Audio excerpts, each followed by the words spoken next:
কতটা শক্তিশালীভাবে আবির্ভূত হতে চলেছে। দেখুন, এটা শুধু সময়ের ব্যাপার। যে কোনো মুহূর্তে ইরান তার নিউক্লিয়ার যে রিঅ্যাক্টর রয়েছে সেটা প্রকাশ্যে আনবে।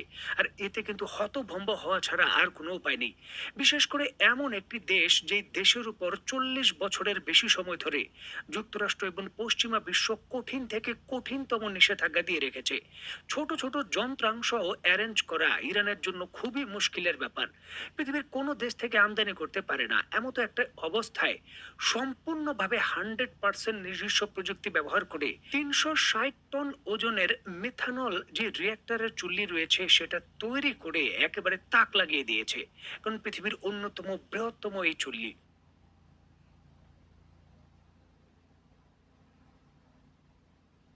দেখুন, একদিকে যখন ইরান সামরিকভাবে এবং প্রযুক্তিগতভাবে এত বড় বড় অর্জন করছে, ঠিক এমতো অবস্থায় তার অন্যতম শক্তিশালী সহযোগী হিসাবে হুতিরা প্যালেস্টাইনি মানুষের পক্ষে ইসরায়েলের যে হাইফা বন্দর রয়েছে সেই বন্দরের ভেতর সম্পূর্ণভাবে অবরোধ ঘোষণা করেছে। হুতিরা তাদের নতুন নির্দেশনায় বলেছে যে ইসরায়েলের হাইফা বন্দরের ভেতর কোনো জাহাজ নোঙর করে থাকতে পারবে না।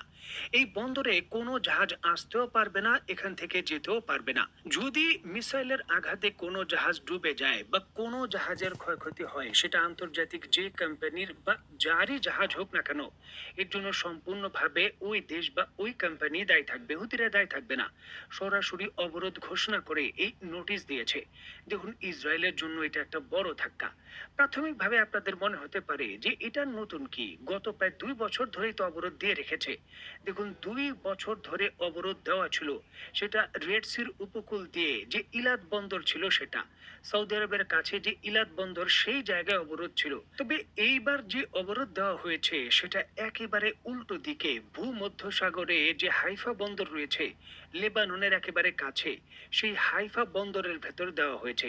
এটা সহজ কথা নয়। দেখুন, হুতিরা যখন ঘোষণা দেয় যে অবরোধ, সকল জাহাজ সরে যাবে, এবং রিসেন্টলি যেইভাবে ইসরায়েলের যে বিমানবন্দর রয়েছে বেন গুরিয়নে তারা আঘাত করেছে, এই 1000 কিলোমিটারের আরো বেশি দূরে, প্রায় 3000 কিলোমিটার রেঞ্জ হবে এই জায়গায় ইয়েমেনের ভূখণ্ড থেকে, তার ভেতর হামলা করার যে মিসাইল রয়েছে সেটা তাদের কাছে পৌঁছে গেছে।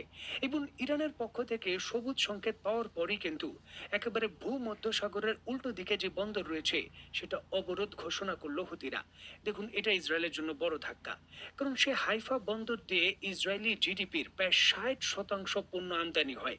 এবং ইসরায়েল এখনো টিকেই রয়েছে সেই হাইফা বন্দরের জন্য। এবং পশ্চিমা বিশ্ব থেকে যত সাহায্য সহযোগিতা ইসরায়েলের কাছে আসে সমুদ্র পথে, সকল কিছুই কিন্তু আসে সেই হাইফা বন্দর দিয়ে। সেই হাইফা বন্দরেই এইবার অবরোধ দিয়েছে হুতিরা।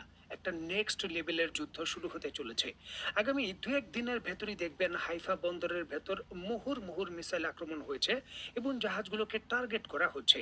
এবং ইসরায়েল কিন্তু একা হয়ে গেছে এবার, কারণ যেহেতু যুক্তরাষ্ট্র তার F-35 যুদ্ধ বিমান শক্তিশালীভাবে ইয়েমেনের পক্ষ থেকে আঘাতপ্রাপ্ত হওয়ার কারণে বা তাদের মতে কোনোভাবে বেঁচে যাওয়ার কারণে তারা কিন্তু একটা শান্তি চুক্তি করেছে যে আমাদের জাহাজে আর আপনারা আক্রমণ করবেন না, আমরা ইসরায়েলের সহযোগিতায় আপনাদের ভূখণ্ডে ইয়েমেনে আর আক্রমণ করব না।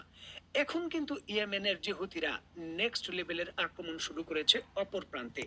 এখন ইসরায়েল কি করবে, বা এখন কি যুক্তরাষ্ট্র ইসরায়েলের পক্ষ হয়ে ইয়েমেনে আবার হামলা শুরু করবে, সেটারও কিন্তু উত্তর দিয়েছে যুক্তরাষ্ট্র।